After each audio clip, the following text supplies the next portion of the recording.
वंदे मातरम,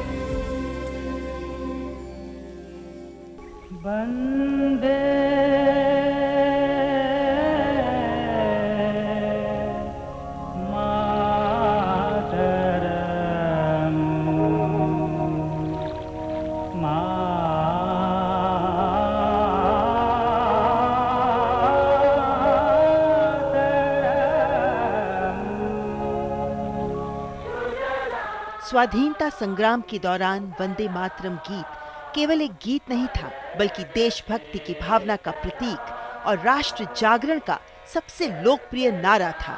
स्वाधीनता आंदोलन के दौरान राष्ट्रभक्तों और स्वतंत्रता सेनानियों के लिए जहां ये एक संकल्प गीत था, तो वहीं आजादी के संघर्ष में जूझ रहे नौजवानों के होठों की अनिवार्य गूंज भी था।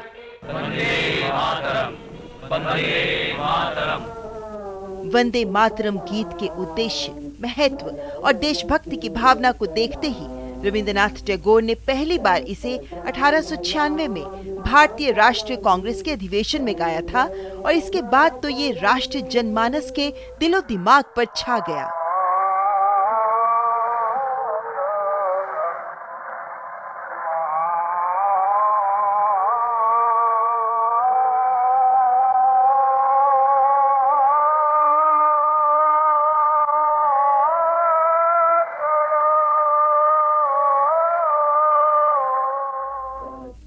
वंदे मातरम गीत की ताकत देखने को मिली 1905 में, जब ब्रिटिश सरकार ने बंगाल को विभाजित करने का कुटिल निर्णय लिया। अंग्रेजों के इस बंग भंग निर्णय के खिलाफ शुरू किए गए स्वदेशी आंदोलन के दौरान वंदे मातरम सबसे प्रमुख नारा बन गया।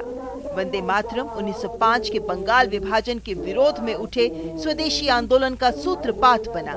इस गीत ने स्वराज, आत्मशासन और आत्मनिर्भरता की भावना को जन्म दिया, जो 120 वर्ष बाद आज भी उतनी ही प्रासंगिक है जितनी तब थी। वंदे मातरम से प्रेरित होकर अवनींद्रनाथ ठाकुर ने 1905 में भारत माता का प्रसिद्ध चित्र बनाया, जिसने राष्ट्रीय आंदोलन को नई दिशा दी। इस गीत ने भारत को मातृभूमि के रूप में देखने की भावना जगाई, जो यूरोपीय देशों की पितृभूमि की अवधारणा से अलग थी। वंदे मातरम में भारत माता को सन्यासिनी के रूप में दर्शाया गया है, जो अपनी संतान को ज्ञान, अन्न, वस्त्र और धर्म प्रदान करती है। भारत माता का ये चित्रण और वंदे मातरम दोनों मिलकर स्वदेश को भारत की राजनैतिक, सांस्कृतिक और सभ्यगत पहचान के रूप में स्थापित करते हैं। यही नहीं, 20वीं सदी के आरंभ में वंदे मातरम ब्रिटिश आर्थिक नीतियों के विरोध का भी प्रतीक बन गया। अरबिंदो घोष, लाला लाजपत राय और बाल गंगाधर तिलक जैसे नेताओं ने वंदे मातरम को एक जन घोष के रूप में इस्तेमाल करने का आह्वान किया, जिसे हर भारतीय ने सर आंखों पर लिया। दरअसल यूरोपीय देशों की संकीर्ण और बहिष्कारवादी राष्ट्रवाद के विपरीत भारत का राष्ट्रवाद समावेशी और सभ्यतागत है, और वंदे मातरम इसी भारत की अवधारणा को अभिव्यक्त करता है, जहां विविधता में एकता और आध्यात्मिक एकता दोनों निहित हैं। इसीलिए श्री अरबिंदो ने वंदे मातरम को भारत के उत्थान का मंत्र कहा।